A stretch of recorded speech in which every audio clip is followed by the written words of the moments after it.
Alors, voyons voir pour, les Québécois ou le Canada, je pense que ça fonctionne pour tout le Canada d'ailleurs, pas qu'au Québec.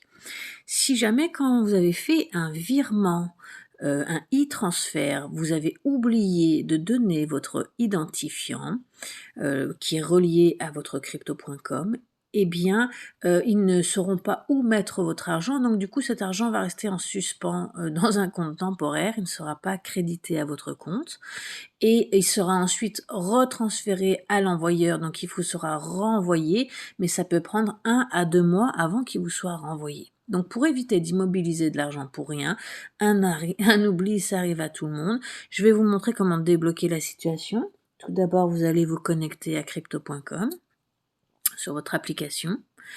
Ensuite, eh bien, comme d'habitude, on va aller voir ce qui se passe dans votre compte. Donc, moi, c'est account en anglais, mais vous, en français, ça doit être marqué compte. Vous cliquez dessus. Là, vous avez la liste de tous vos portefeuilles, comme d'habitude. Hein. Eh bien, vous cliquez sur Fiat Wallet ou portefeuille Fiat en français. Ensuite, vous allez cliquer sur transfert, puisque vous avez fait un transfert. Donc, on veut aller chercher le transfert que vous avez fait, en fait. Non, c'est pas vraiment ça, mais continuons, vous allez voir par la suite. Cliquez sur transfert. Je sais pas comment ils l'ont traduit en français.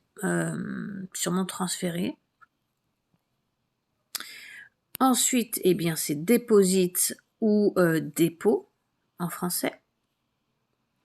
Là, vous choisissez la monnaie en question, donc les transferts interagissent seulement en dollars canadiens. Et vous voici sur la page des transferts. C'est par là que vous êtes arrivé. La première fois que vous avez voulu faire un transfert, vous êtes venu chercher l'information ici.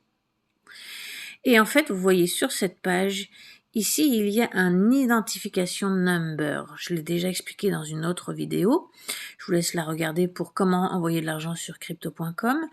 Si vous avez oublié d'enregistrer cette identification number, ce numéro d'identification, eh bien, c'est là où ils vont pas pouvoir mettre l'argent sur votre compte crypto.com. Donc, pour ce faire, une fois que vous êtes sur cette page, vous allez voir ici, il vous explique si jamais vous avez oublié d'entrer votre numéro, veuillez cliquer ici, c'est marqué en français ou en anglais.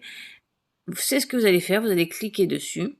Et là, ce qu'il vous demande, c'est de marquer ici le numéro d'identification que vous avez reçu lorsque vous avez fait le transfert. Donc pour avoir ce numéro d'identification, soit vous l'avez reçu par email quand vous avez fait un transfert, vous avez reçu une confirmation et dans cet email vous avez le numéro d'identification de la transaction, soit vous ne l'avez pas reçu dans l'email et dans ces cas-là vous vous connectez à votre banque, vous allez voir la transaction et dans la transaction vous allez voir les informations de cette transaction et vous allez avoir le numéro de référence. Alors attention, c'est un numéro alphanumérique qui comporte entre 6 et 10 caractères. Ce n'est pas le numéro de confirmation du transfert, c'est l'identifiant du transfert. Ce sont deux choses différentes. Si jamais vous n'arrivez pas à faire la différence, vous pouvez toujours demander à votre conseiller bancaire, il vous donnera l'identification de ce numéro. Enfin, ce numéro d'identification, pardon. Et vous viendrez le déposer ici. Ok. Une fois que vous l'aurez déposé ici, eh bien, le bouton bleu en bas deviendra valide. Vous aurez juste à cliquer dessus et ça va envoyer vos informations à crypto.com. Dès qu'ils vont recevoir votre information, ils vont pouvoir créditer votre compte avec le virement que vous avez effectué. Voilà.